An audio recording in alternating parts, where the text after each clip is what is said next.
If you hear a voice within you say you can't paint, then by all means paint and the voice will be silenced. Hi guys, this is Sujata and you're watching Grammaring, English Grammar for ESL students. In today's class, we are going to discuss the difference between present perfect tense and simple past tense. Simple past and present perfect are two tenses that confuse many English learners. In this class, we are going to discuss in detail about these two tenses. When to use present perfect tense and when you can use simple past tense, because both these two tenses indicates past action, a completed action. Let's get into the lesson.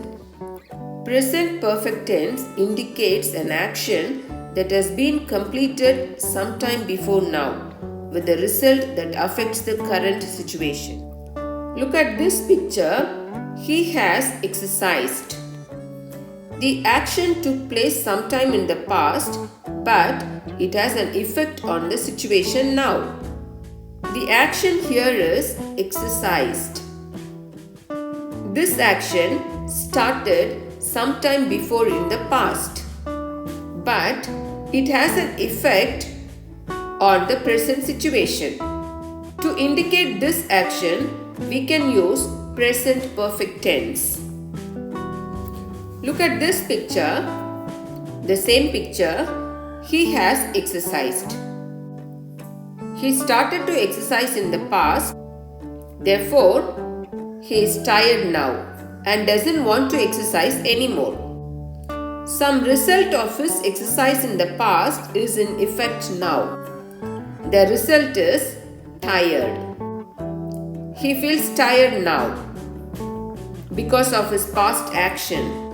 So, any past action that has an effect now, that has an effect in the present, can be expressed through present perfect tense. There are two uses of the present perfect tense. See, a finished action in the past. This arrow indicates now. All the action that happened before now is past tense, and all the action that is going to happen after now is in future. This is the action, a completed action. This action has completed in the past. And look here, an action started in the past and may continue into the future. Here the action started in the past and it continues into the future. A finished action in the past. I have been to London. This is the action. There is no connection to the future or present. Here you are telling your experience. You went to London sometime in the past and now you are sharing your experience of your London visit. So, you have used present perfect tense. I have been to London. So, to share your experience of past action now, you can use the present perfect tense. And look here, an action started in the past and may continue into the future. Here the action started in the past and it continued into the future. For example, I have lived in Vellore for 20 years. I started living in Vellore in the past. It continues to the present and it will continue to the future. So, to indicate this action, you can use present perfect tense. Now, you might have confused about these two tenses, present perfect and simple past, because both these tenses express past action. What is the difference between present perfect tense and simple past tense? Look at this picture. We use present perfect tense when we don't want to indicate the time, either because we don't know it or it is not important. But in simple past tense, you indicate the time.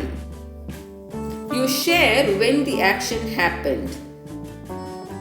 In that case, you can use simple past tense.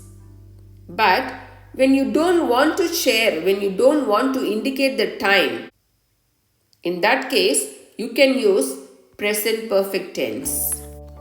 Look at the example here. I went to London last month. Here, you have indicated the time last month. So, you used present tense verb here, when. And here, I have been to London. There is no time indication. So, you have used present perfect tense. If there is a time indication, you must use simple past tense. When there is no time indication, you must use present perfect tense. Time makers for the present perfect and simple past. Time makers are words that indicate the time when an action is performed, and they help students both to recognize which verbs to use in exercises and to produce natural language. Here, time makers for the simple past. These are yesterday, the day before yesterday, last, ago, last month, last year.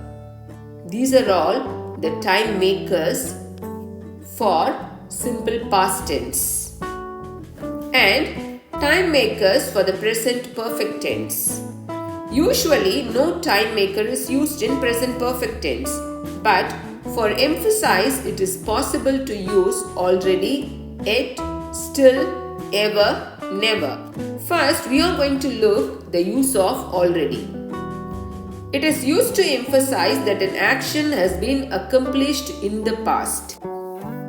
I have already read the book. Here, you are emphasizing that you have read the book already. The action here is reading. It has connection to the present. The time indicator you are using here is already. And yet. It is used to signify the intention to do something. If you want to do something, you can use yet. You use yet at the end of a sentence. For example, I have not read the book yet. It means you have not read the book yet, but you will read the book in the future. And still. It is also used to signify the intention to do something. You use still before both parts of the verb, and the verb must be negative. I still have not read the book. You have the intention to read the book, but still you have not read the book. It is in the negative form. You can use present perfect tense to share your experience, to share your past experience.